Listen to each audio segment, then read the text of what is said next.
Yesterday, we were discussing the provisions related to gift. Okay.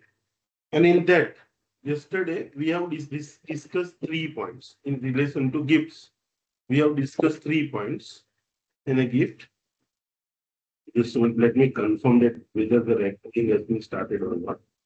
This recording started. Okay. Let us start. So, we were discussing the gifts. Okay. A provision related to gifts. In that, first we have discussed that if you have received the cash की क्या treatment देनी है okay वो हमने देखा okay cash includes the cheque drafts money transfer by the bank okay through the banking channel if the money is transfer that is also treated as the cash तो cash में gift मिले तो उसकी क्या treatment है that we have discussed then we have discussed about the movable property suppose if you have received the movable property और that is how without consideration. Okay, without consideration आपको किसी ने मुफ्त में मूवेबल प्रॉपर्टी दी है उसकी क्या ट्रीटमेंट है that we have seen then we have discuss the again movable property as a gift okay but we have discuss the same point for what for inadequate consideration okay so see we have discussed these 3 points. Now today we have to discuss the gift provisions related to gift. But now point number 4 that is immovable property. Suppose आपको किसी ने gift में क्या दिया है immovable property. आपको किसी ने immovable property गिफ्ट में दिया है ओके तो immovable property की क्या ट्रीटमेंट देनी है कैसे करना है लेट अस डिस्कस ओके तो सबसे पहले let us start with the immovable property. So we were discussing here.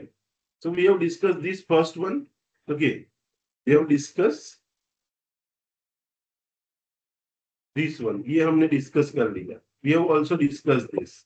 We have also discussed this. And we have also discussed this. Now we have to discuss this. Suppose if you have received the movable property. First of all, the first question is that what is movable property? Okay. So here, this question is that what is, sorry, now we have to discuss what immovable property. So what is immovable property? First of all, let us discuss the immovable property.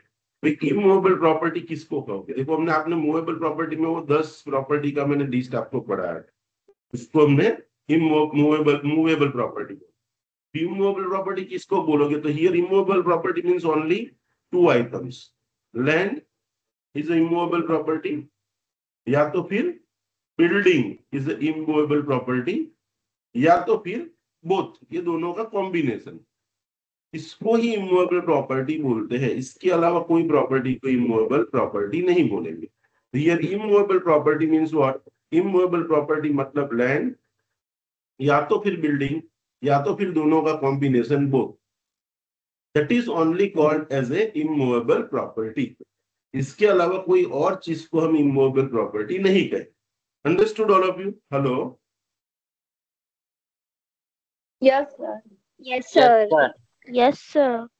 Okay तो that is called immovable property now suppose ये immovable property तो हमने समझ लिया लेकिन immovable property अगर आपको gift में मिली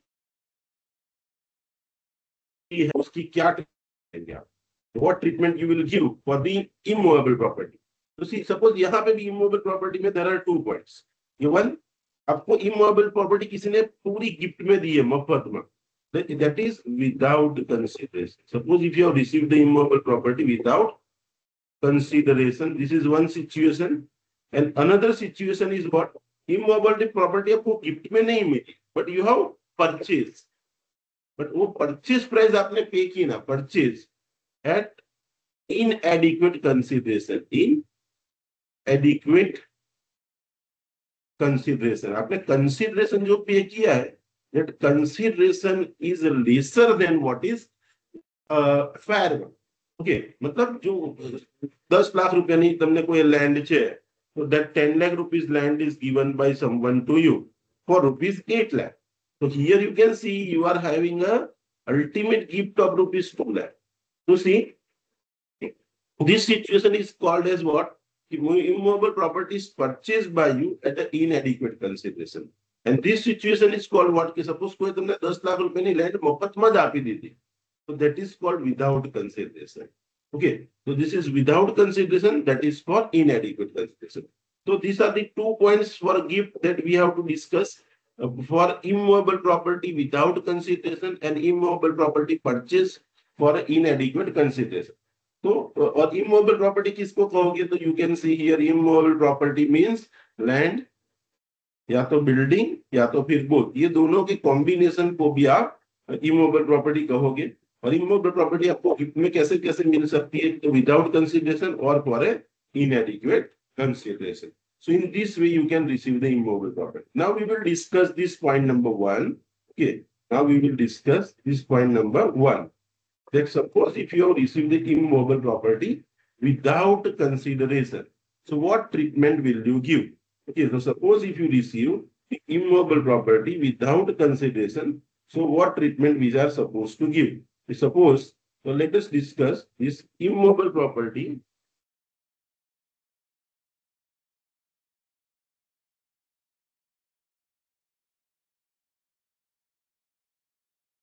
Immovable property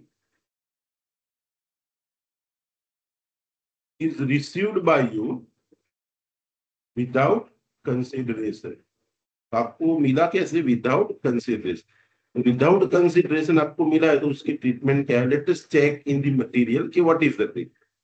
late us discuss. What material says you can see if immovable property is received without consideration or if per property, you can see here, this is the main point here, the difference.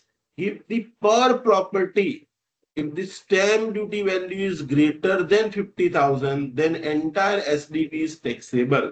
देखो ऊपर वाले point में देखो, यहाँ पे you can see here aggregate लिखा है, AGG लिखा है. यहाँ पे आप देख सकते हो एग्रीगेट लिखा है. इवन कैश में भी क्या लिखा है? एग्रीगेट लिखा है. You can see everywhere there is the word aggregate is used. Okay, here there is aggregate in case of cash. Movable property without consideration में भी aggregate word use किया है. Movable property for inadequate consideration में भी aggregate word use किया है. But here you can see the word aggregate is not used. Here word use is what? Per property. You can see here this word per property. मतलब અહીંયા તમારે બધાનું total કરવાની જરૂર નથી. You are not supposed to do total to check whether the value is exceeding 50,000 or not. Here you are supposed to check the property wise. And what you have to check? You have to check the SDV. SDV का मतलब होता है stamp duty value. Okay. And if the stamp duty value per property is more than 50,000, then entire stamp duty value will be taxable. Okay, તો आपको क्या देखना है? Stamp duty value એટલે શું? ગવર્મેન્ટે જે પ્રોપર્ટીની જે કિંમત નક્કી કરી છે, આપણે એને ગુજરાતીમાં કહીએ છીએ જંત્રી કિંમત. ઓકે, એ જંત્રી કિંમત જો 50,000 કરતા વધારે હોય તો it is taxable, otherwise not taxable. So what you have to do? You don't require to do the total here. You always have to consider what? You always have to consider the stamp duty value. इसको material में या आपके sums में ऐसा लिखा होगा SDV. तो if the SDV of the property, और वो भी कैसी? इफ द SDV पर प्रॉपर्टी, एक प्रॉपर्टी जो आपको गिफ्ट में मिली है वो प्रॉपर्टी की वैल्यू अगर 50,000 से ज्यादा है, is greater than ₹50,000. Okay, if the SDV पर property is greater than 50,000 then taxable. अगर ऐसा होता है तो टैक्सेबल होगा.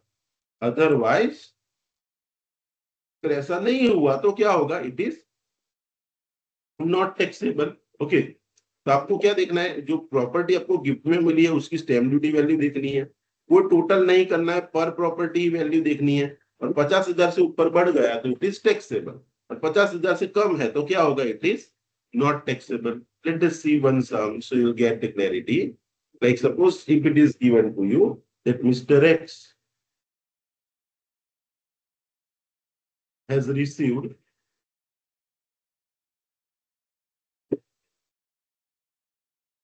following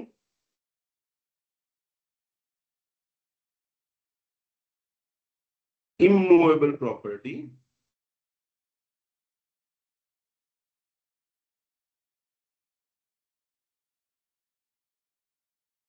as a gift. तो इतनी प्रॉपर्टी गिफ्ट में मिली है. ओके, कैलकुलेट taxable amount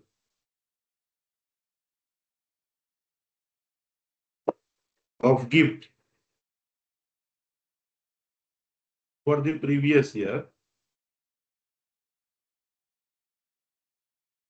2024-25 आपको बोला है, ठीक है. Suppose it is mention one,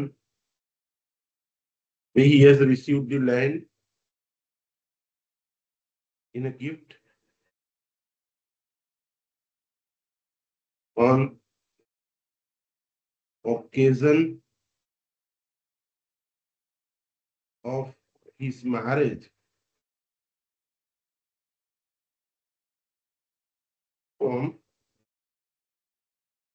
father-in-law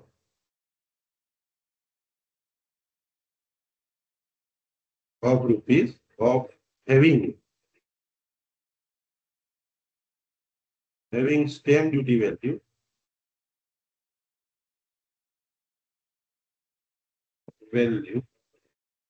rupees 5. ठीक है. दूसरा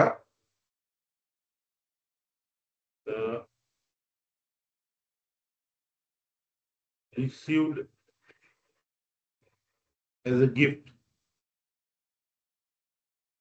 from friend. Stamp duty value is 35,000.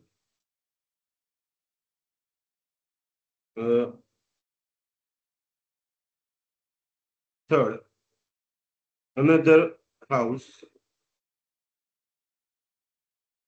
from father under his will, rupees 15 lakhs.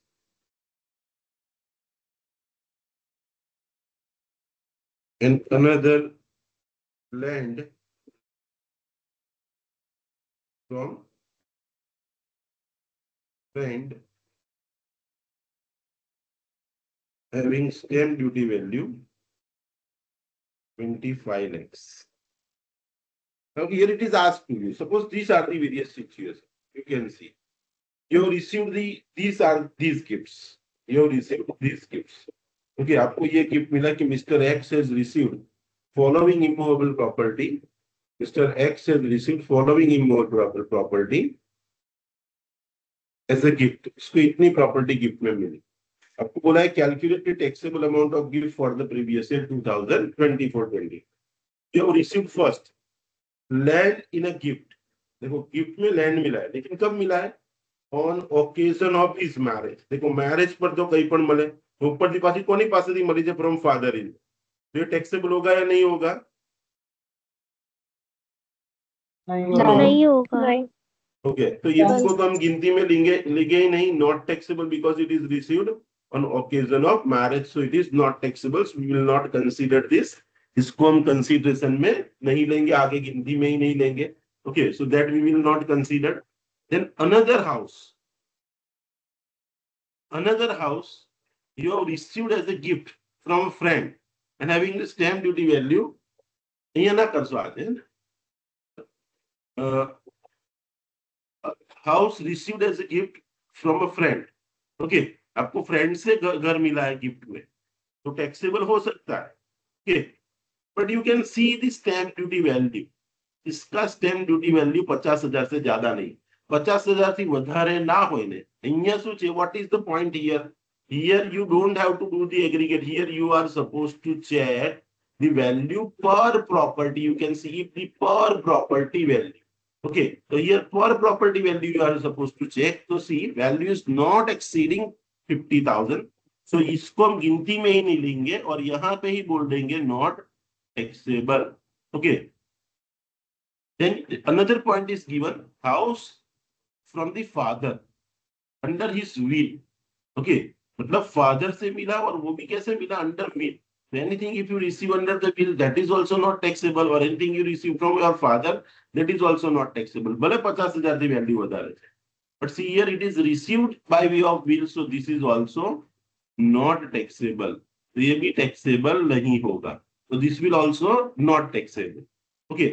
Now only one point is there. You have received the land from a friend and stamp duty value is more than 50,000. So you can see यहाँ stamp duty value 50,000 से ज्यादा है. So what is the taxable amount here? Only देखो, first not taxable, second not taxable, third not taxable. Their taxable amount will be which one? Only this, and that is how much stamp duty value of rupees 25 lakh is a taxable. You should also remember, see, જ્યારે આપણે movable પ્રોપર્ટીની વાત કરતા હોય ત્યારે movable પ્રોપર્ટીમાં આપણે શું જોઈએ છે? We check the fair market value. Okay, movable પ્રોપર્ટીમાં આપણે હંમેશા શું જોવાનું? Fair market value. आगे की कल सम मैंने करवाया थे, यू कैन सी दैट. यहाँ पे सब जगह पे मैं क्या वर्ड यूज करता था? You can see here I have used the word fair market. Okay, but here in immovable property we are less concerned with the fair market value. We are concerned with only what? We are concerned with the stamp duty value. Okay, आपने ना जंत्री कीमत कही, stamp duty value. इसको हम short में कहेंगे SDV. तो आपको एसडीवी देखना है. सपोज यही सब में आपको बोला है land from a friend, SDV is 25 lakh, where is the market value is 30 lakhs. तो आपके लिए टैक्सेबल अमाउंट कौन सा होगा? 30 लाख या 25 लाख? तो you must know that we have to always consider stamp duty value, and taxable amount will be 25 lakh and not this 30 lakh. Okay. એટલે અહીંયા જ્યારે તમને ઇમોવેબલ પ્રોપર્ટી ગિફ્ટમાં મળે તો આપણે ધ્યાનમાં શું રાખવાનું છે? Only this thing. You have to check property per value. कोई एग्रीगेशन नहीं करना है, कोई टोटल नहीं करना है. अगर एक स्टैम्प ड्यूटी वैल्यू 50,000 से ज्यादा है तो टैक्सेबल, अगर नहीं ज्यादा है तो नॉट टैक्सेबल. और इमूवेबल प्रॉपर्टी किसको बोलते हैं? तो we have discussed only land and only building is, या तो फिर दोनों का कॉम्बिनेशन, इसको ही हम इमूवेबल प्रॉपर्टी भी बोलेंगे. इसके अलावा अगर आपने कुछ रिसीव किया है तो that is not taxable. Is it clear? Immovable property. Yes, sir. Okay. Now let us move towards the, I have told you that we will discuss this point. It is having 2 points. Immovable property without consideration. So ये point हमने discuss कर लिया. Now we will discuss this. If you purchase the immovable property, but it is for the consideration which is inadequate. So suppose if you have purchased the immovable property, okay, if you have purchased the immovable property for an inadequate consideration. So suppose if you are purchasing, if the immovable property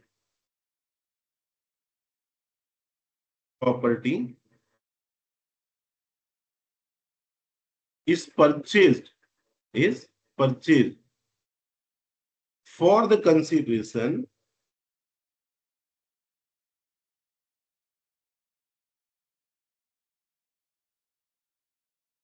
less than stamp duty value.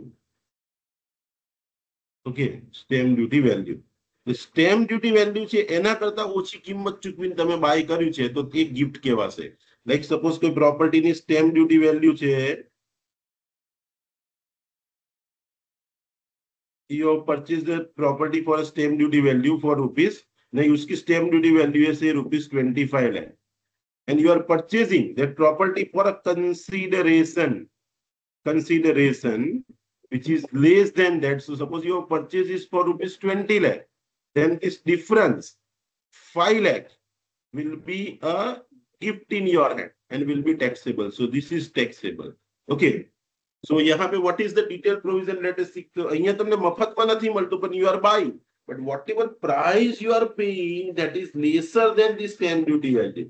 Okay. So if this kind of situation arises, then difference between these two, if this difference is more than 50,000, then it is taxable. So here it is more than 5 lakh 50,000, so it is taxable. But what is the exact provision? Let us refer it from the material. So what material says? What is it says? It is purchased for an inadequate consideration. देखो अगर आप inadequate consideration से immobile property buy करते हो, okay, suppose if you are buying the immobile property for an inadequate consideration, तो कब taxable होगा?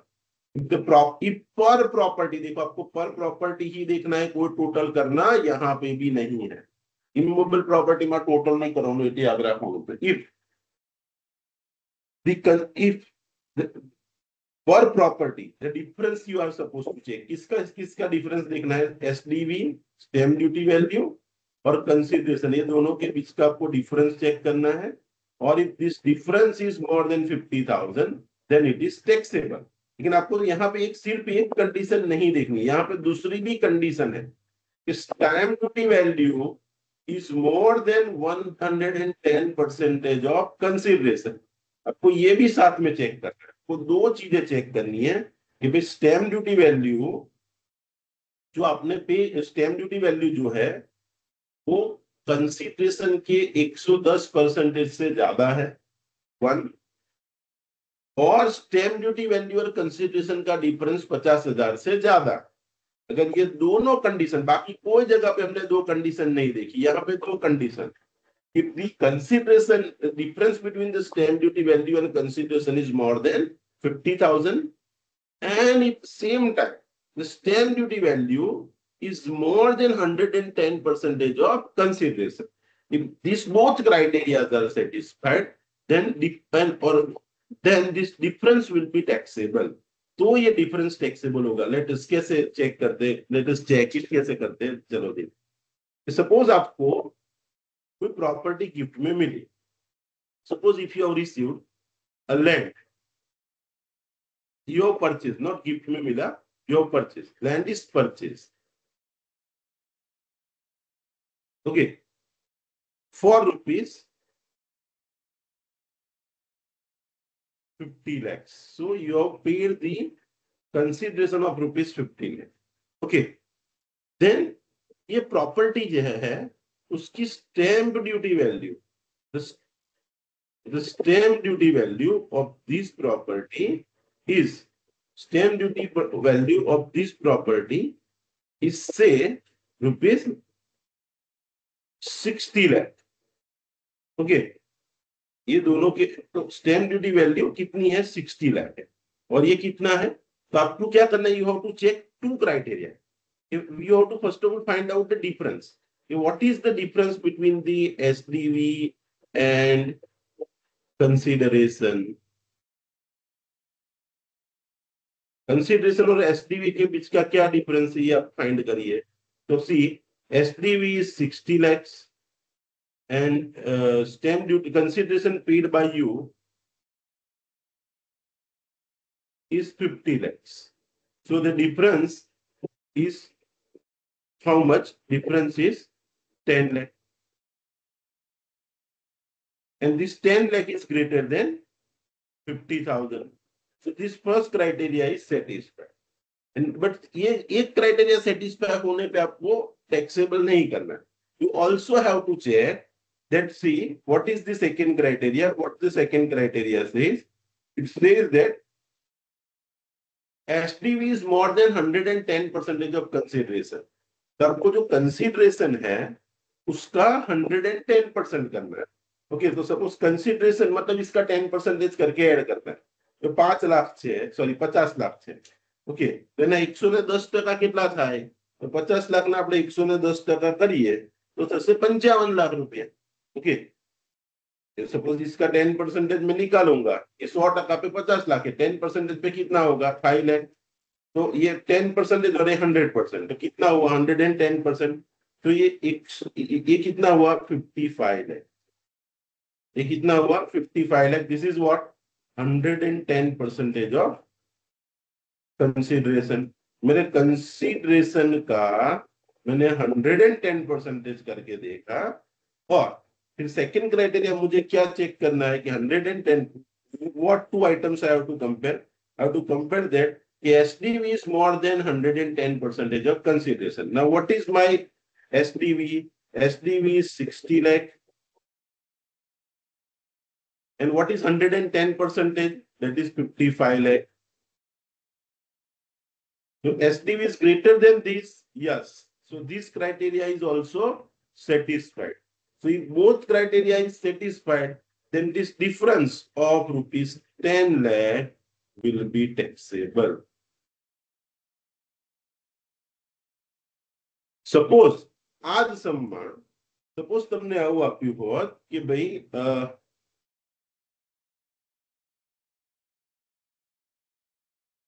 कि Mr. X is purchasing a land की स्टैम्प ड्यूटी वैल्यू है 54 lakh.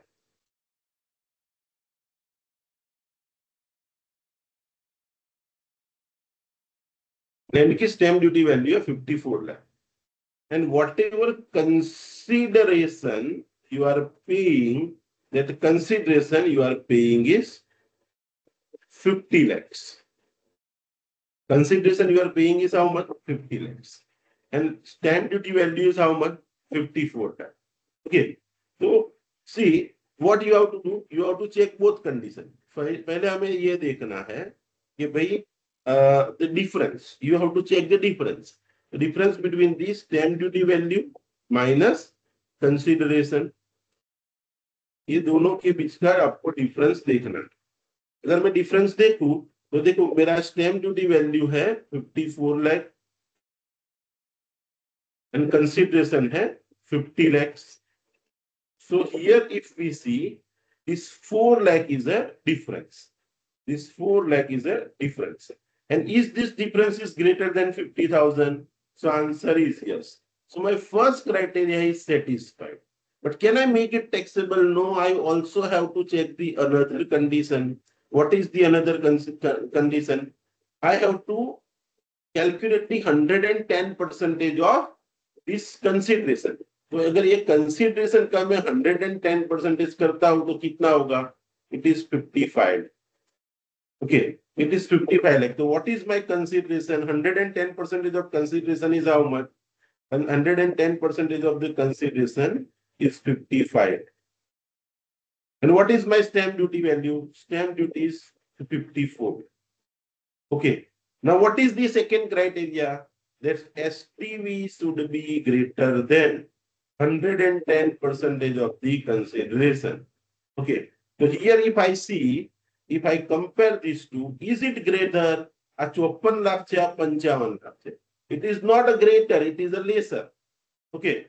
It is lesser than this. So here second criteria is not satisfied. This criteria is not satisfied. And this gift, though the value is more than 50,000, but here second criteria is not satisfied. So here whatever 4 lakh benefit I am getting, that benefit will not be taxable. So it is not taxable. ये taxable नहीं होगा. क्यों? Because the second criteria is not satisfied. Understood all of you? Yes, sir. यहाँ जब आप Yes, immovable sir. Yes, sir. property, okay. So whenever you buy the immovable property, in this case, when we buy the immovable property, in this case, we always have to check what? Not only the difference or वो difference 50,000 से ज्यादा है. You also have to check the another criteria that whether it is the stamp duty value is greater than 110% of the consideration. So you have to find out the 110% of the consideration, and then you are supposed to compare with the SDV. And if SDV is greater, then we can say that second criteria is satisfied and it is taxable. Okay, so this was the fifth point related to gift. So in gift we have discussed 5 points. अगर आपको money without consideration मिला है तो क्या treatment करनी है तो બધાનું ટોટલ કરવાનું. ટોટલ 50,000 થી વધારે થાય તો ટેક્સેબલ. जी મૂવેબલ પ્રોપર્ટીમાં આપણે શું જોયું? તો પહેલા તો એ જોયું કે મૂવેબલ પ્રોપર્ટીમાં 10 જ પ્રોપર્ટી છે.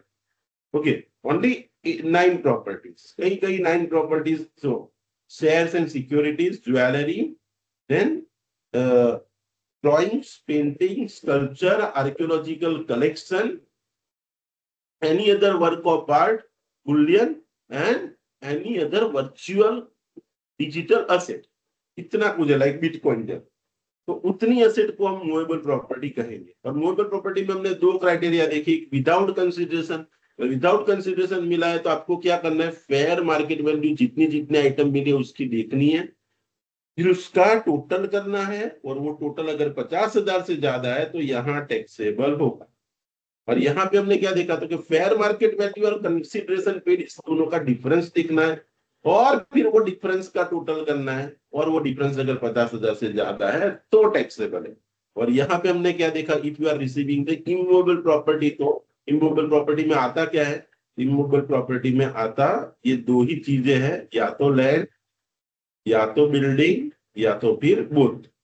और इसमें टैक्सेबिलिटी कैसे डिसाइड करोगे, if it is received without consideration, without consideration आपको ये मिला है, तो in that case you have to check only stamp duty value, not market value. ध्यान रखना, ऐसा आपको कभी कभार मार्केट वैल्यू दे दिया होगा कि ये यानी मार्केट वैल्यू पण तुमने आपकी, तो मार्केट वैल्यू को कभी ध्यान में मत दो। अगर दोनों दिया है तो भी हमें ध्यान में क्या लेना है, सिर्फ स्टैम्प।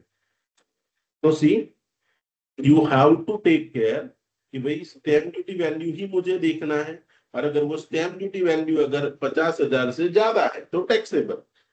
और यहाँ टोटल नहीं करना है, एक एक करके प्रॉपर्टी देखनी है, यहाँ टोटल नहीं करना है, ध्यान रखना। और यहाँ पे हमने क्या देखा, if it is received without और inadequate consideration, then in that case what we are supposed to do is that suppose if it is received for inadequate consideration, अगर आपको इमूवेबल प्रॉपर्टी inadequate consideration से मिली है, तो if you receive the immovable property for inadequate consideration, then in this case, you have to check two criteria. One, that SDV is greater, मतलब SDV और stamp duty value और consideration दोनों के बीच का जो डिफरेंस है वो 50,000 से ज्यादा है, first criteria. And second criteria is that SDV का जो 110% जो है कंसिडरेशन, कंसिडरेशन ना 110% काढो, and if it is greater than, मतलब stamp duty value is greater than this, so if this SDV is greater than 110% of consideration, then it is taxable. So you have to check both the criteria. Okay, if both the criteria are satisfied, then it is taxable, otherwise not taxable. Okay, now some other point related to this, if it is there, let us discuss. ऐसे दो यहाँ पे I don't find any other point, मतलब ये gift से related point में अगर कुछ दूसरा देखना है तो यस।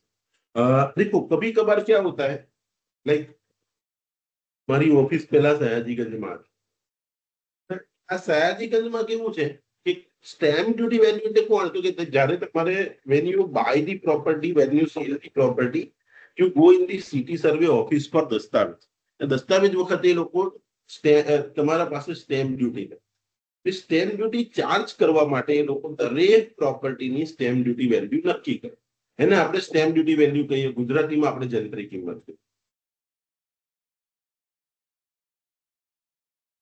અમુક એરિયા એવા છે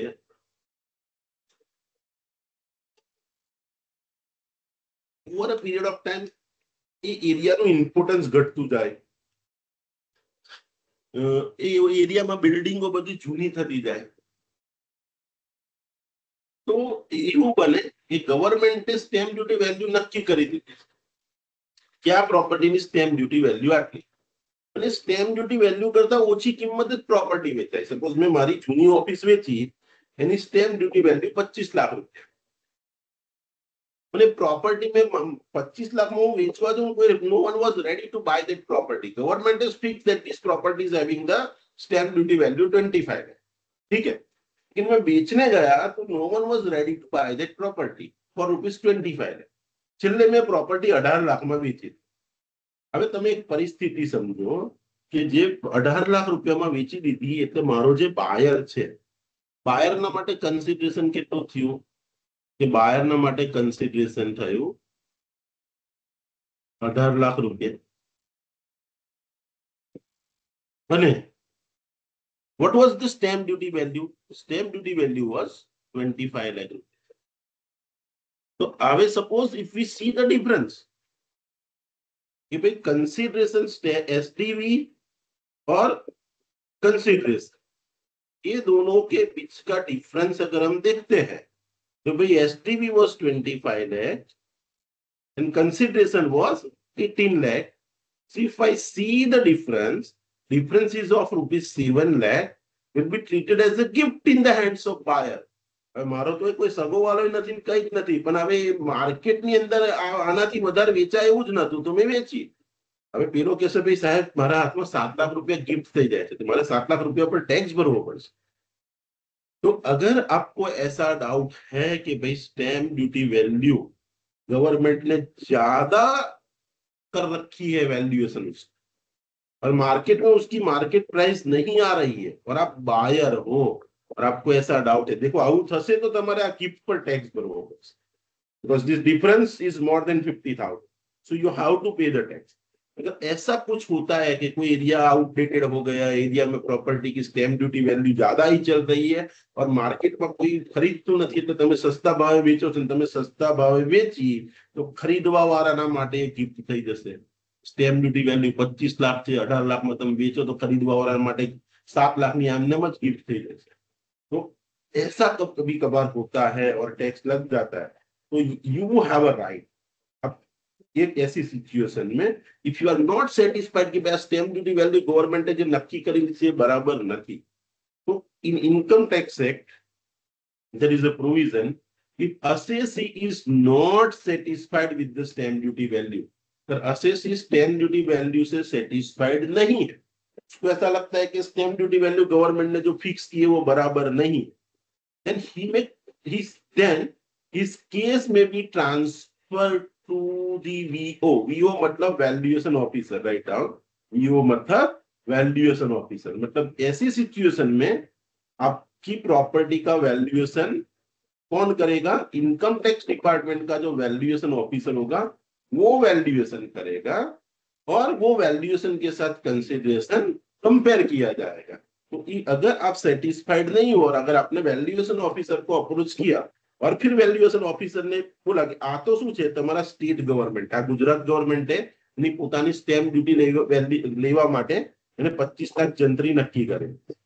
ઓકે, હવે તમે વેલ્યુએશન ઓફિસર પાસે ગયા અને એને કીધું કે સાહેબ આ પ્રોપર્ટીની કિંમત તો 16 લાખ જ આવે, તમે કેટલામાં વેચી છે? તો કે ભાઈ 18 લાખમાં વેચી છે.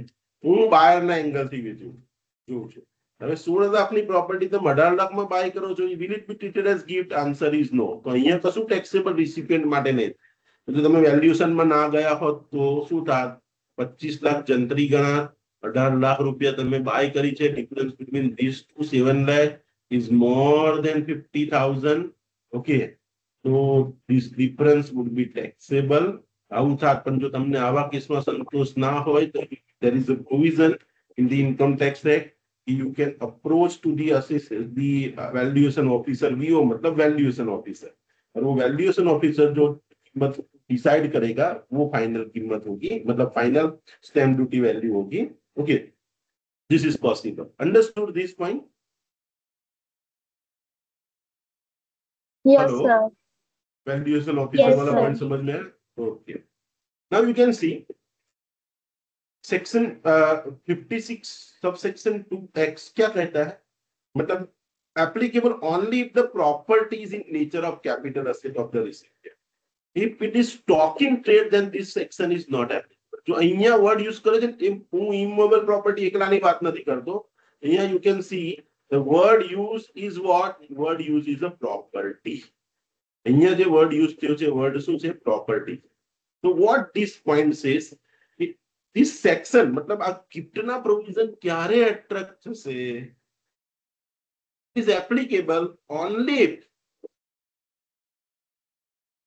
the property is in nature of capital asset of the recipient. The recipient માટે capital asset બનતી હોય તો જ taxable થશે. If it is a stock in trade for him, then this provision will not attracted and nothing would be taxable. तो કશું taxable થાય નહીં. Okay, Let us understand what this provision want to say.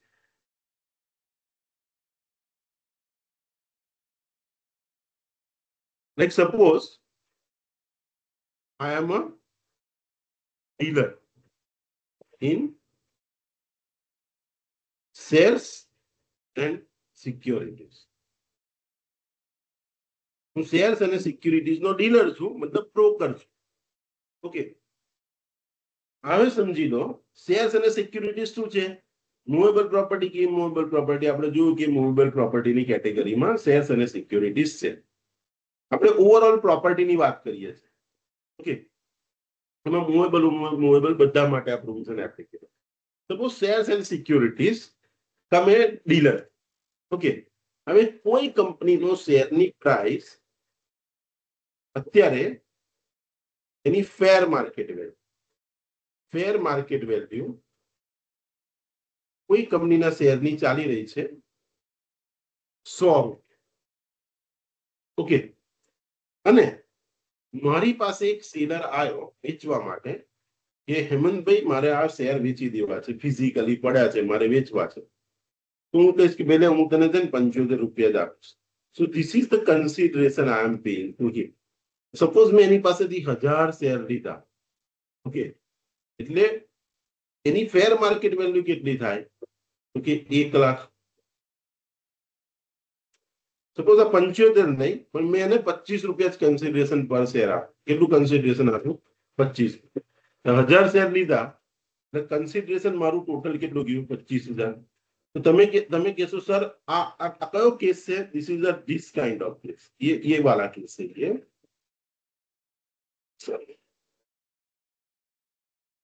ये वाला case है. Share और securities, ये वाला केस है. ये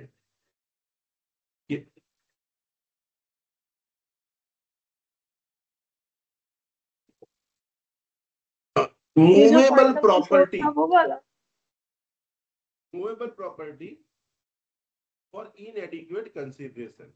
मूवेबल प्रॉपर्टी છે, શેર્સ અને સિક્યુરિટીઝ સામે આવે movable property, and it is for inadequate consideration. So suppose you buy the movable property for an inadequate consideration. Inadequate consideration થી તમે movable property buy કરી. Okay, તો અહીંયા તમે જુઓ, here you can see the difference. जो share आपने bye किए उसकी मार्केट वैल्यू 1 लाख है, आपने बाय कितने में किए? 25,000. So you can see here you are having a benefit. The difference is 75,000, and this difference is greater than 50,000. So यहाँ ये क्राइटेरिया फुलफिल हुआ. लॉजिकली सेक्शन 56 में ये टैक्सेबल हो जाना चाहिए, लेकिन यहाँ टैक्सेबल नहीं होगा. क्यों टैक्सेबल नहीं होगा? तो आपको मैंने क्या यहाँ पे बताया कि देखो ये जो असेट बाय कर रहा है, जो शेयर्स वो बाय कर रहा है, उसके लिए कैपिटल असेट नहीं है. What is it for him? For him यहाँ पे पॉइंट क्या कहता है? It is this section 56(2)(x) is applicable only if the property is in nature of capital asset for him. अगर वो उसके लिए कैपिटल असेट है तो ही टैक्सेबल होगा. तो यहाँ ये इसके लिए कैपिटल असेट नहीं है, तो ये चीज का व्यापार कर रहा है, इसका धंधा है. ये आपको सब में बोला है कि भाई he is a dealer in stock and shares and securities. तो ये तो यहाँ ये उसको जो भी हुआ वो नफा हुआ शेयर बाजार में, ऐसा बोल सकते हैं कि भाई it is a business income, business में टैक्सेबल होगी, यहाँ नहीं टैक्सेबल होगी. तो if you are a dealer here, और suppose anything which you are buying for which is a stock in trade for you, क्या वो आपके लिए स्टॉक इन ट्रेड है, तो ये डिफरेंस टैक्सेबल नहीं होगी. टैक्सेबल कब होगा? Only this asset is a capital asset for. अगर ये आपके लिए कैपिटल असेट है तो टैक्सेबल होगा. वो कैपिटल असेट नहीं है, जो चीज आप बाय कर रहे हो और जो चीज आपको गिफ्ट में मिल रही है, वो अगर गिफ्ट में मिली तो आपको ये वो गिफ्ट में मिल रही है, और गिफ्ट में मिल रही है, और if you are a dealer in that particular item, then that income will not be taxable. आप कोई चीज का व्यापार ही कर रहे हो, सपोज मैं लैंड नो व्यापार करूं छू, जमीन वेच नो धंधो छे, અને કોઈ પ્રોપર્ટીની સ્ટેમ્પ ડ્યુટી વેલ્યુ 10 લાખ છે, પણ મારી પાસે આવડત છે કે મેં પેલા સેલર પાસેથી 8 લાખ રૂપિયામાં ખરીદી. તમે કહેશો સર ડિફરન્સ જુઓ કે difference is this between these two is a 2 lakh more than 50,000. પહેલો ક્રાઇટેરિયા સેટિસ્ફાય થયો. હવે હું 8 લાખના 110% કરું તો એથી 8,80,000. ઓકે, તો SDV is greater than 110% of consideration. Okay, दोनों क्राइटेरिया सेटिस्फाई होता है कि एसडीवी इज 10 लाख અને कंसिडरेशन पेड इज कंसिडरेशन का ये होता है 8,80,000. ये दोनों क्राइटेरिया सेटिस्फाई हुआ मतलब ये 2 लाख टैक्सेबल होना चाहिए. लेकिन यहाँ टैक्सेबल होगा, answer is no, because that person who is purchasing the land is what is a dealer in a land. वो ये लैंड उसके लिए कैपिटल एसेट है ही नहीं, उसके लिए क्या है, उसके लिए स्टॉक इन ट्रेड, क्योंकि उसका बिजनेस कर रहा है. अगर स्टॉक इन ट्रेड आपको ऐसे कोई गिफ्ट में मिल जाता है तो आपका कैपिटल, ये अदर सोर्सेस वाले हेड में टैक्सेबल नहीं होगा. It can become taxable under there PGBP और any other head, but not here.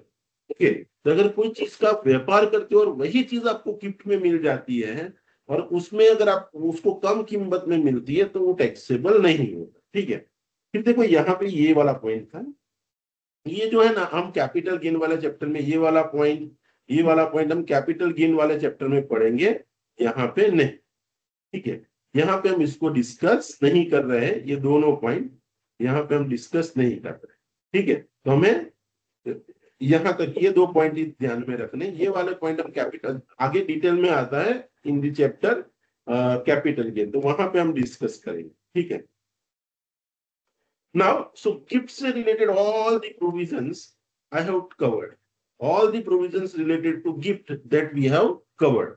Okay, we have covered cash, we have covered movable property without consideration, we have covered movable property with consideration, we have covered immovable property without consideration, immovable property with consideration. Sorry, inadequate consideration. So these all points we have discussed.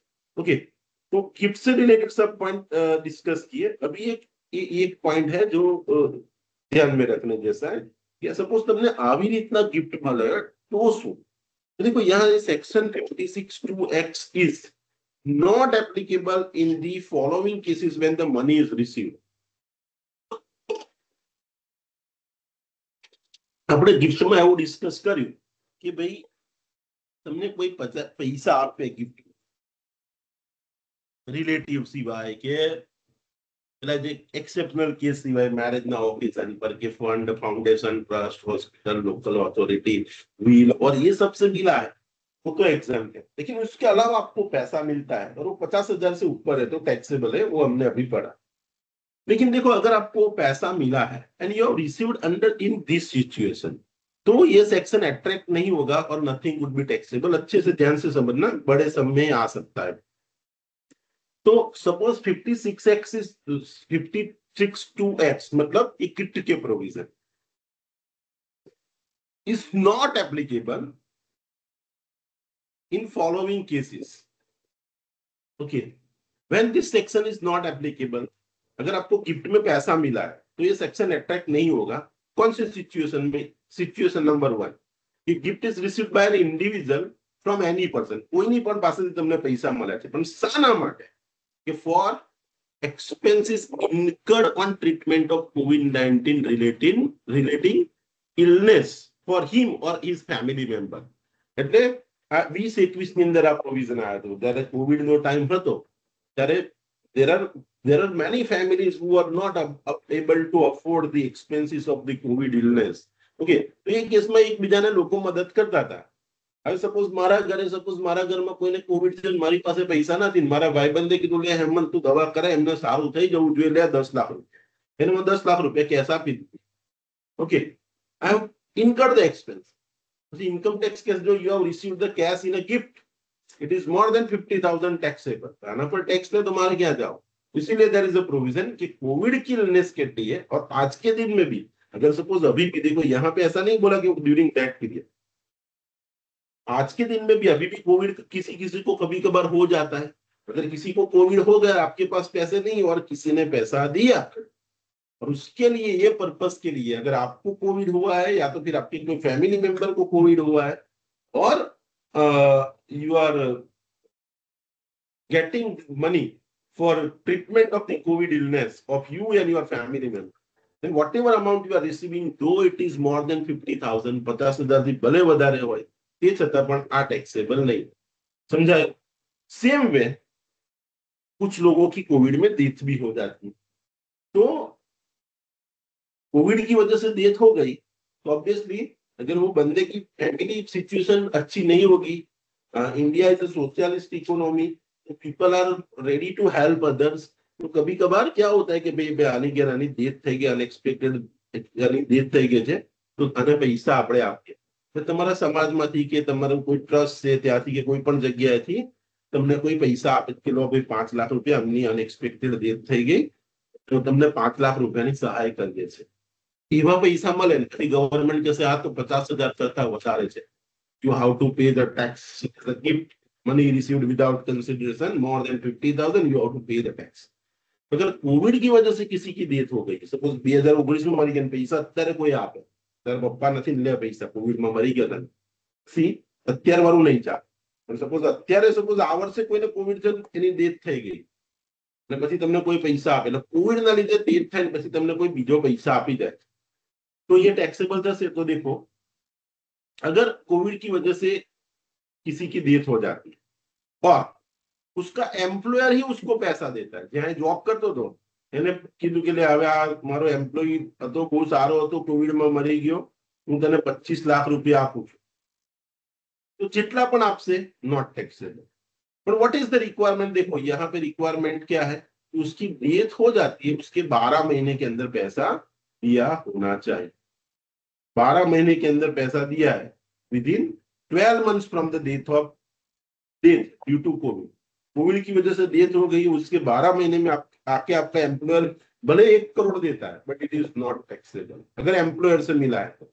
और employer के अलावा किसी और से मिला है आप, तो फ्रॉम एनी अदर पर्सन उससे मिला है तो 10 लाख तक अगर मिला है तो नॉट टैक्सेबल, 10 लाख के ऊपर मिला है तो टैक्सेबल होगा.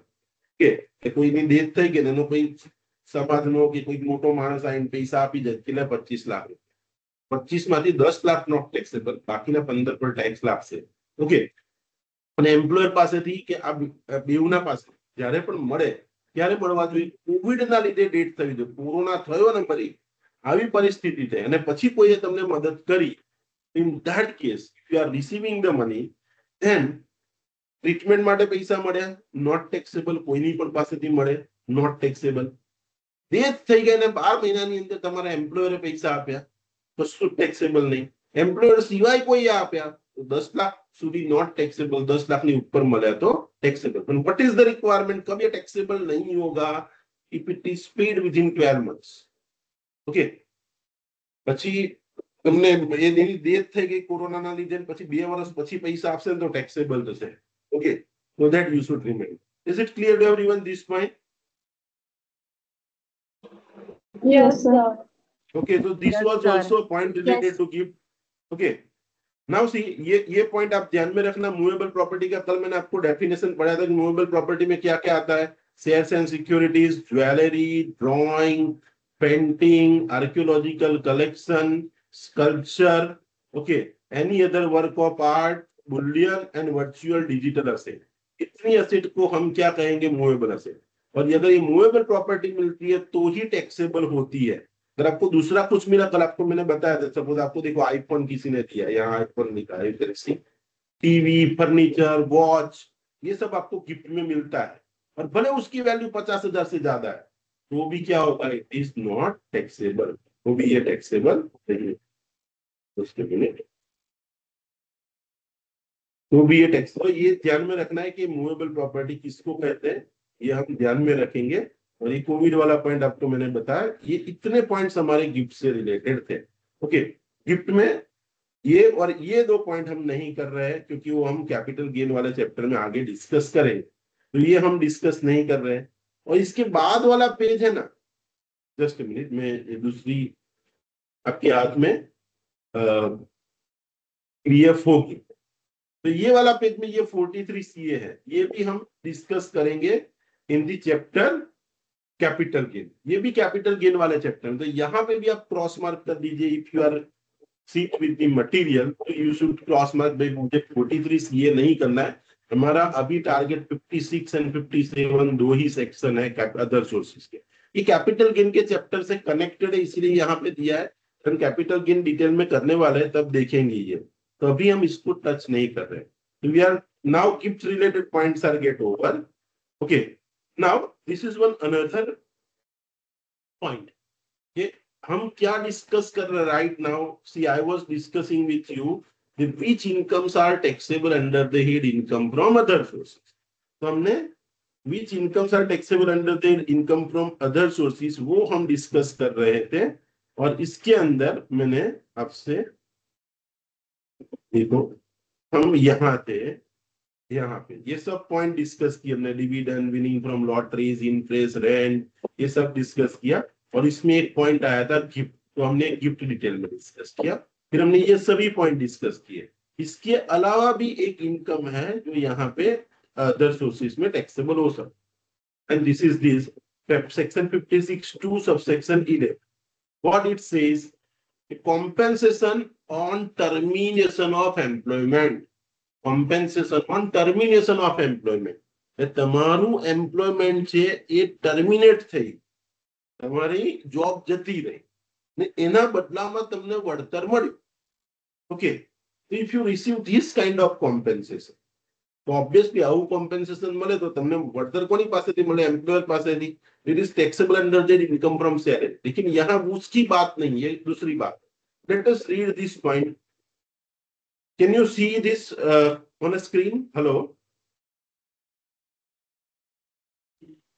Yes, sir. Okay, so we are Yes, discussing section 56(10). Okay, so we are discussing section 56(2)(11), compensation on treatment of employment, sorry, termination of employment.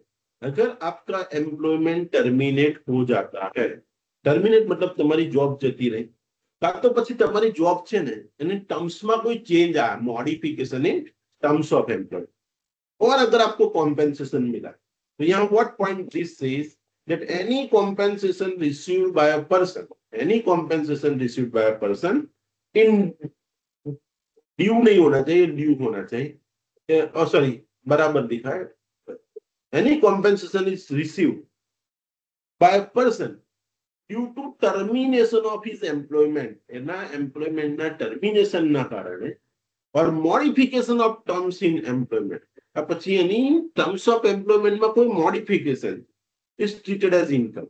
કાં તો તમારી જોબ જતી રહી, કાં તો પછી જોબની કન્ડિશનમાં કોઈ ચેન્જ આવે ને એના બદલામાં તમને વળતર મળ્યું, that is taxable under that income from other sources. But you should remember, તમને વળતર કોણ આપે છે એ જોવાનું છે.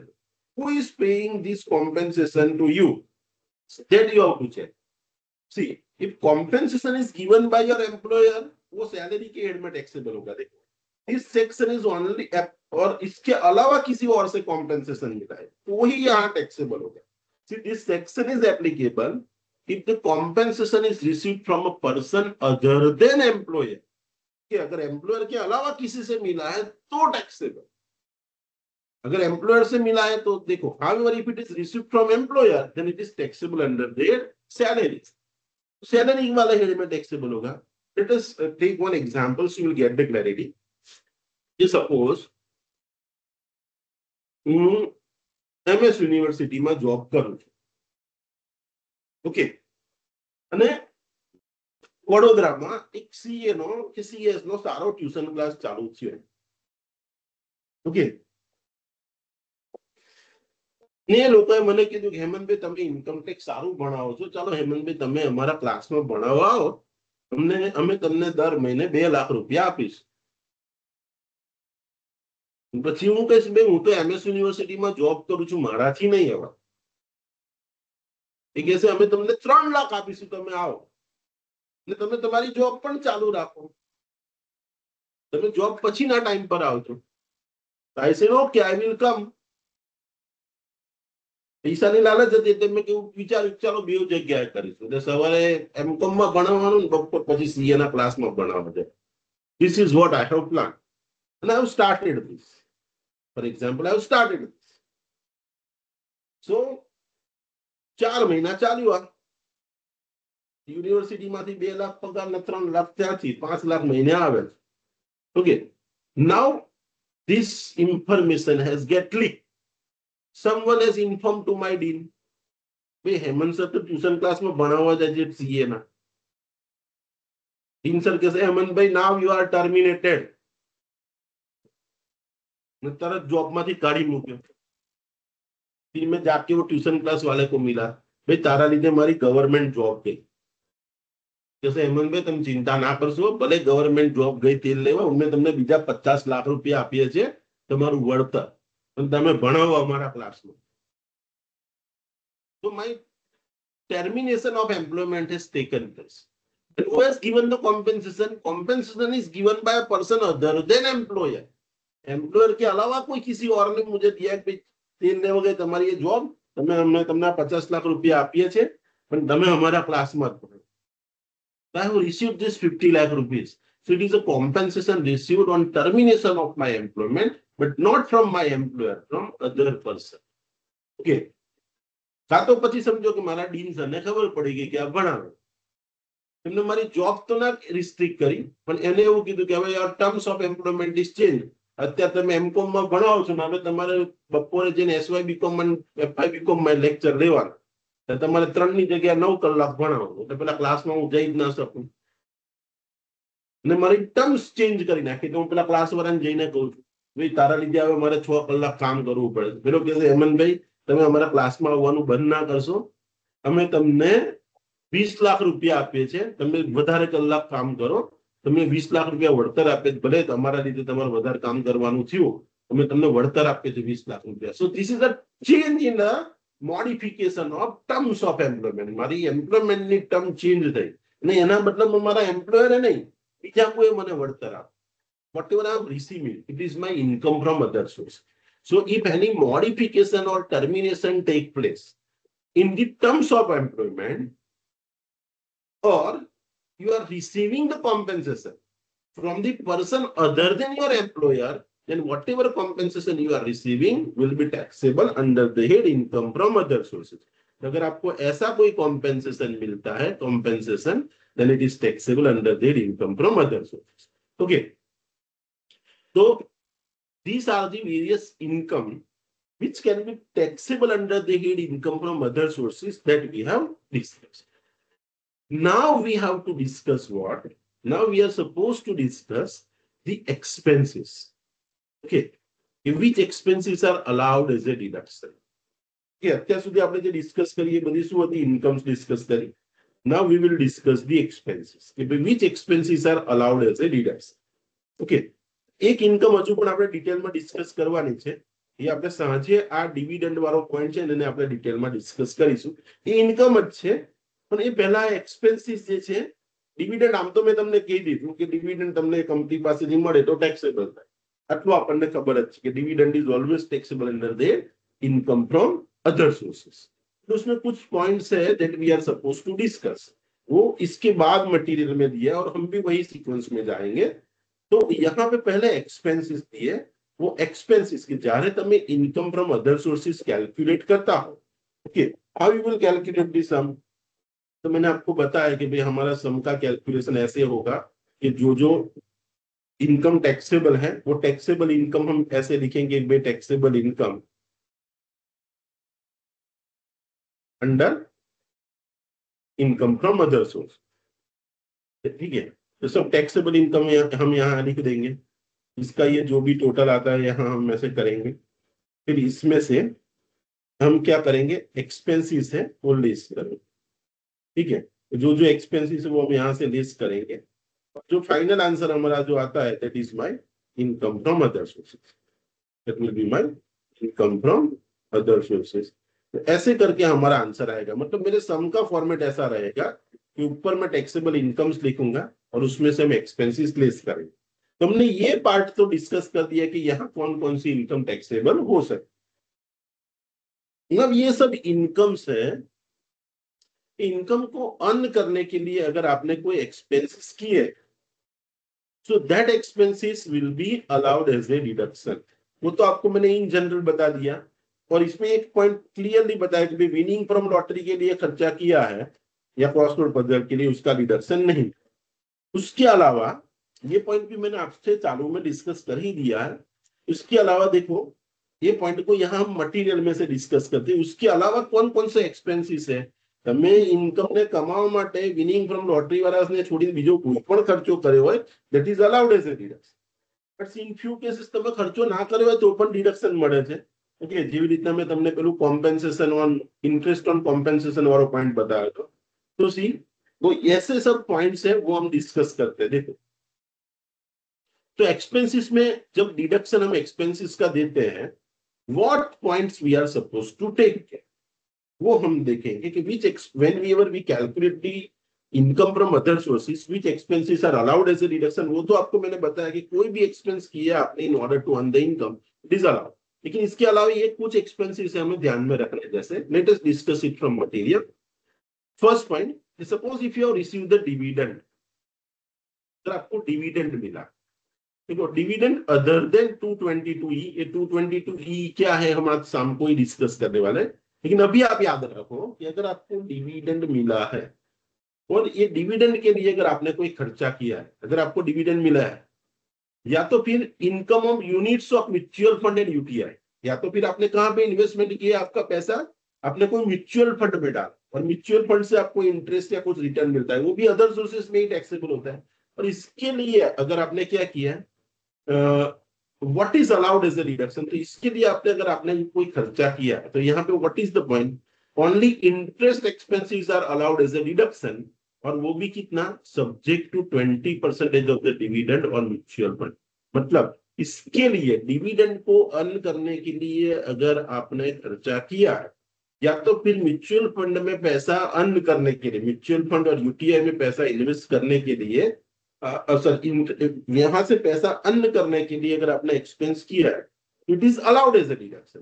But see what is the point, कौन सा डिडक्शन मिलेगा, कौन से खर्चे का डिडक्शन मिलेगा, तो यहाँ पे बोला है सिर्फ इंटरेस्ट का खर्चे का डिडक्शन मिलेगा, उसके अलावा कोई खर्चा किया है तो उसका डिडक्शन नहीं मिलेगा। और दूसरा पॉइंट क्या है कि यहाँ पे लिमिट क्या है कि maximum 20% of the dividend is allowed as a deduction, but 20% of income from mutual fund is allowed as a deduction।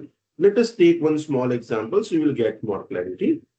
For example, देखो आप समझ लो कि मुझे मेरे शेयर ब्रोकर ने बताया कि हेमंत भाई તમે અત્યારે ઇન્ફોસિસના શેર બાય કરો।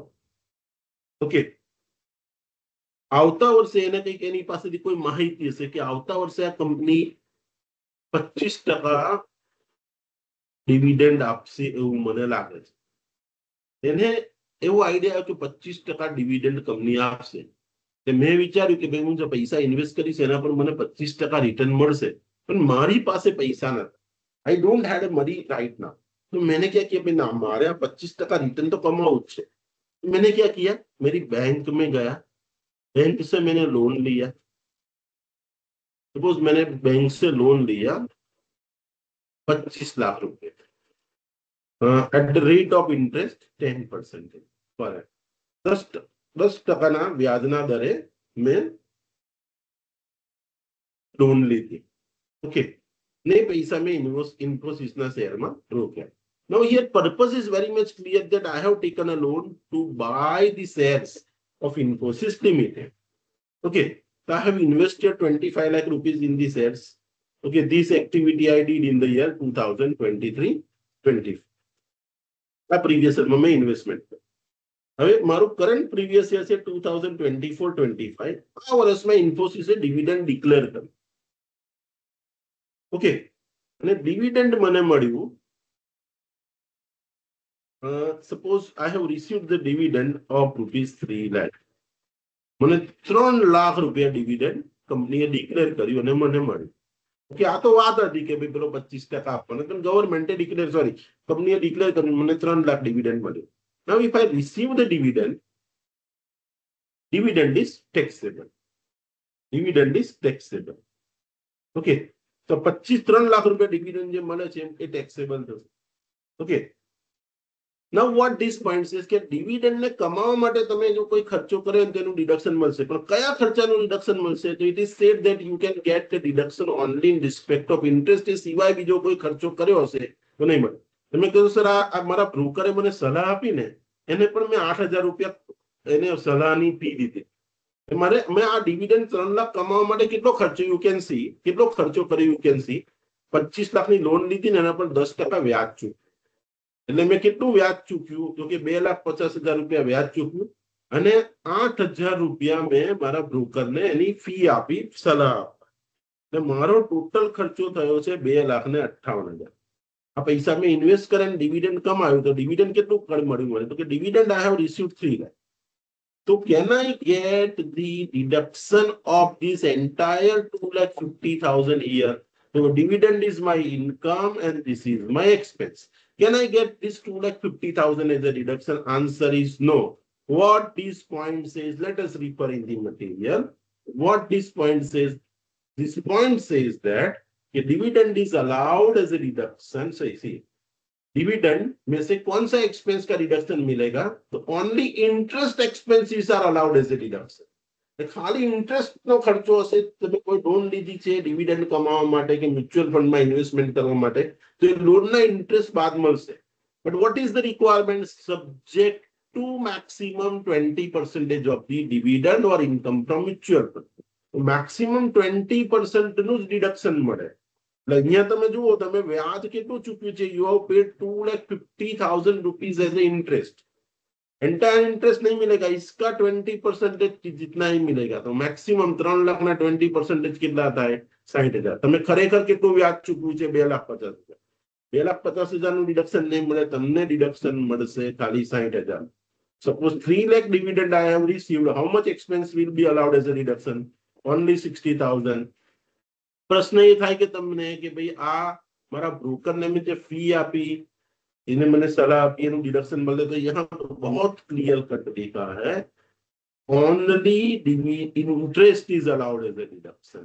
मतलब अगर आपने ब्रोकर को पैसा पे किया है तो उसका डिडक्शन नहीं मिलेगा, क्योंकि आपको किस चीज का डिविडेंड में से डिडक्शन मिलता है? डिविडेंड में से सिर्फ इंटरेस्ट का डिडक्शन मिलता है. और म्यूचुअल फंड से भी कोई इनकम आपको आती है तो उसमें से भी इंटरेस्ट का ही डिडक्शन मिलता है. तो ऐसा कोई खर्चा किया है, ब्रोकर को फीस पे की, तो उसका डिडक्शन नहीं मिलेगा. तो ये केस में मेरी टैक्सेबल इनकम कितनी होगी? 2,40,000. I will not get the deduction of all this. Okay, તમારો ખર્ચો ભલે 2,58,000 છે, તોય તમારે 2 લાખ, એટલે આમ જોવા જઈએ તો અહીંયા તમે જોવા જાઓ, તમને ઇન્કમ કેટલી છે?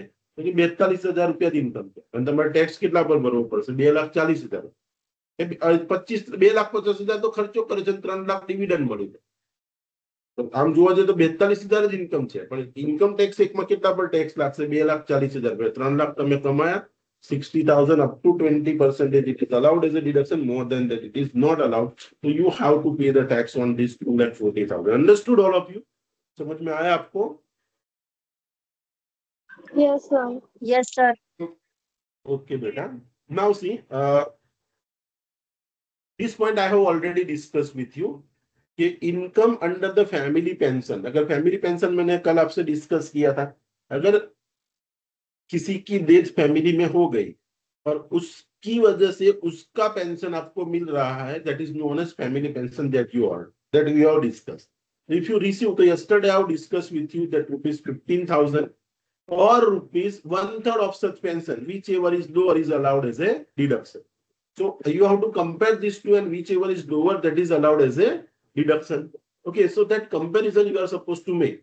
And suppose you have opted for the new tax regime, then in case of new tax regime you will get a deduction up to ₹25,000. So here 15,000 limit is not applicable, but here 25,000 limit that yesterday I have discussed with you. So the same point is here. So if you have received the family pension, so this point is that the deduction shall be allowed. So here you don't have to check that whether you have actually incurred the expense or not. Okay, if you receive the family pension, 1/3 of such pension, or ₹15,000, or if you opted for the new tax regime, instead of 15,000, 25,000, will be allowed as a deduction. Here you don't have to see that what expense you have incurred to get this particular family pension. This much this much standard deduction you can say it is available from your family pension. That 1/3 of the family pension or rupees 15,000.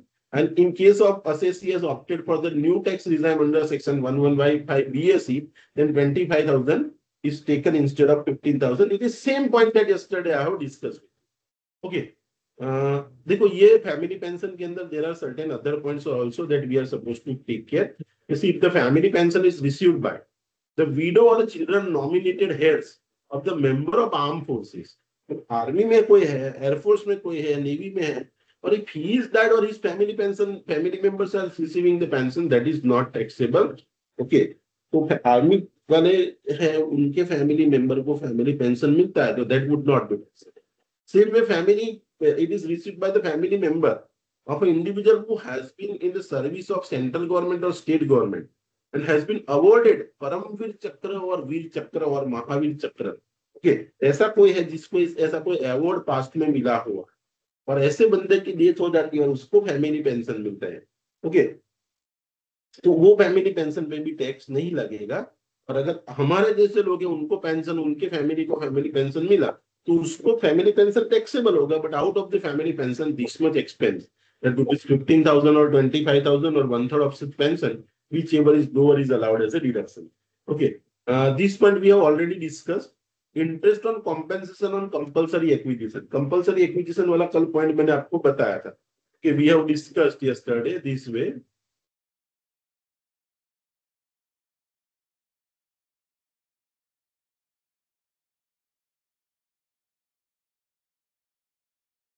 This here I have discussed. If you have received the interest on the compensation of compulsory acquisition of capital asset, मतलब if your land or building or both are get compulsorily acquired, and for that there was a delay in receiving the money, and if you receive that money along with the interest. Suppose I have given you example. Okay, suppose government has to pay me 1 lakh rupees, and instead of that it has paid me 1,60,000. So this 60,000 is like interest, and this interest is taxable. 5 lakh suppose यहाँ मैंने बताया था 5 लाख मिला और 5 लाख की जगह 5,60,000 मिला. 60,000 is interest and is taxable, but entire interest is not taxable. Suppose if you have incurred this expense of 20,000, so that 20,000 will not be allowed you as a deduction. But what I have discussed with you, whatever you are receiving, suppose 60,000 you have received, उसका 50% standard deduction आपको दे देना. So whatever amount you are receiving as a interest, उसका 50%. देखो कल मैंने यहाँ पे करवाया. You have received 60,000 interest for delayed compensation. ये compensation आपको late मिला और उस पे आपको 60,000 suppose interest मिला. So if you receive this the compulsory acquisitions compensation, and on that if you receive the interest, that interest is taxable under the income from other sources. And if you receive this kind of interest, if you have incurred the expense, if it is given in the example, if the expense is incurred, you have to ignore that expense. What we have to do, whatever amount we have received, uska 50% deduction milega, and remaining 50% will be taxable. The remaining 50% will be taxable. So that point we are supposed to take care. Okay. So that point we have to take care. So that I have discussed with you yesterday. Then see here it is clearly जो मैंने आपको पहले बताया वही चीज यहाँ पे बताया कि if any other expenditure not being a capital expenditure, તમે કોઈ પણ ખર્ચો કર્યો શેના માટે you have incurred allowed if it is wholly and exclusively incurred for the purpose of making or earning the income. मतलब if any income is taxable under their income from other sources, and to earn that income, if you have incurred any expense, I have told you only one expense is not allowed, that is for winning for lotteries. If you have incurred the expense, here I have told you, if you earn any income, in order to earn this income, if you incurred any expense, is allowed, except this winning from God. Okay, तो दूसरा कोई भी खर्चा किया उसका deduction मिलेगा. What is the requirement? That expense should not be a capital in nature. Expense का nature capital nature का नहीं होना चाहिए. Then that expense will be allowed you as a deduction. Okay. Then on the next page you can see any personal expenses. Which now the next point is what? which expenses are not allowed as a deduction. While we compute this income under their income from other sources, while we compute the income under their income from other sources, which expenses are not allowed as a deduction. So suppose if you have incurred any personal expense, अगर आपने कोई personal nature का expense किया है, okay, suppose you have incurred the expense which is personal in nature, so it is not allowed as a deduction. Okay, same way, suppose any interest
hello hello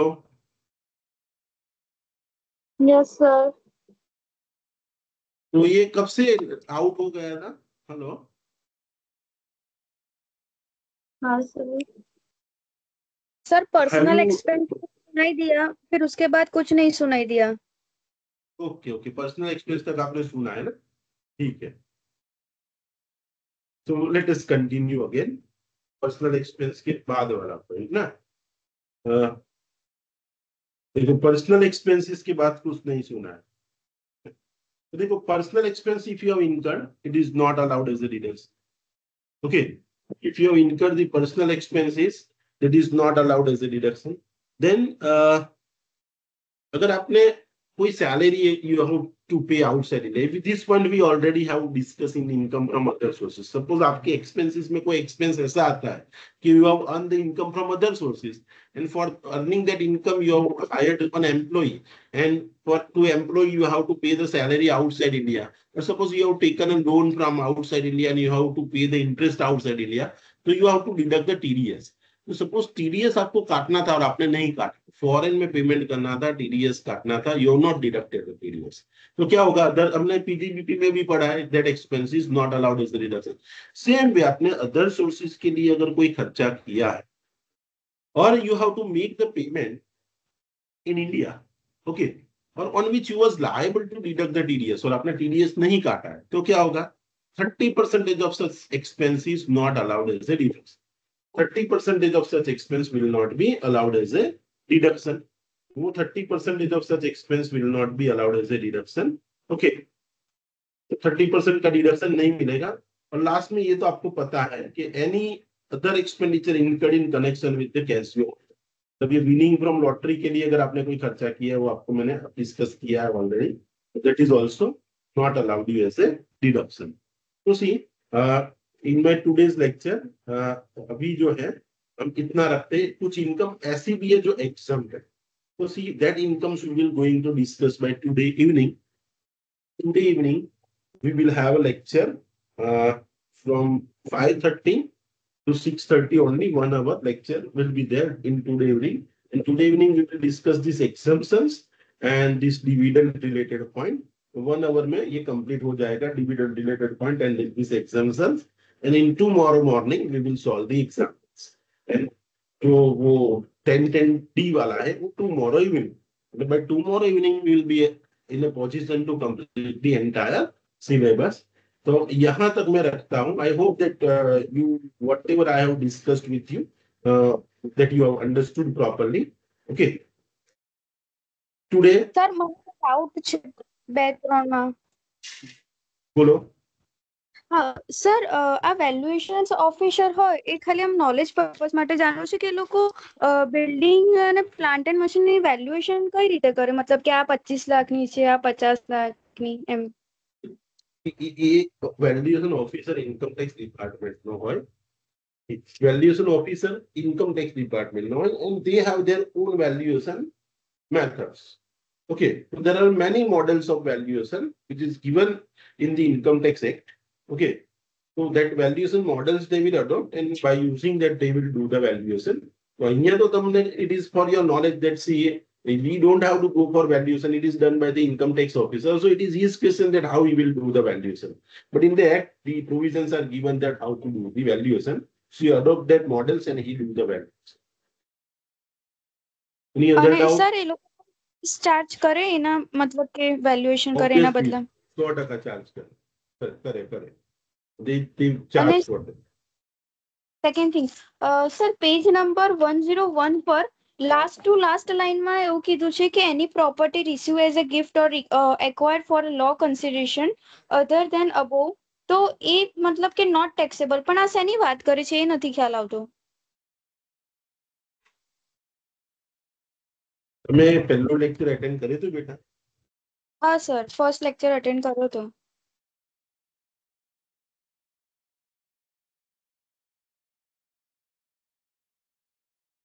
આની વાત કરો છો તમે?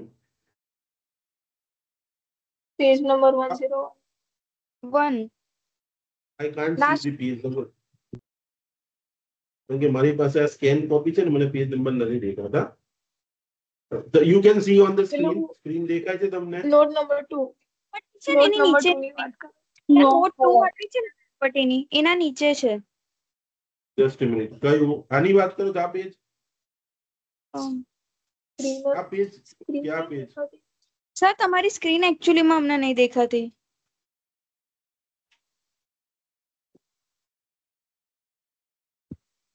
Movable property આપેલી છે ને પેલી 10 એની નીચેની લાઈન છે.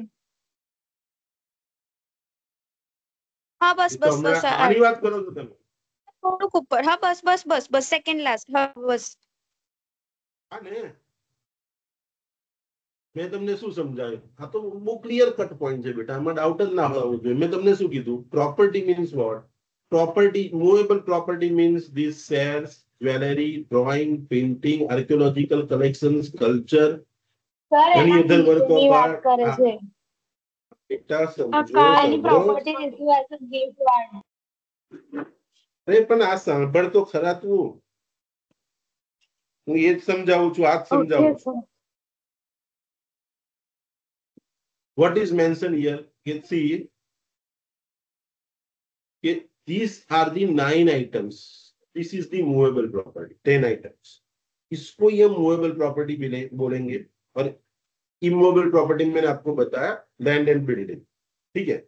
और अभी यहाँ पे ऐसा बोला है, मतलब प्रॉपर्टी ना केसમાં શું કીધું છે કે any property received or as a gift or acquired, okay, for a low consideration other than above, એટલે આના સિવાયનું કશું પણ તમને મફતમાં મળે કે લો કન્સિડરેશનમાં મળે તો ટેક્સેબલ નહીં થાય.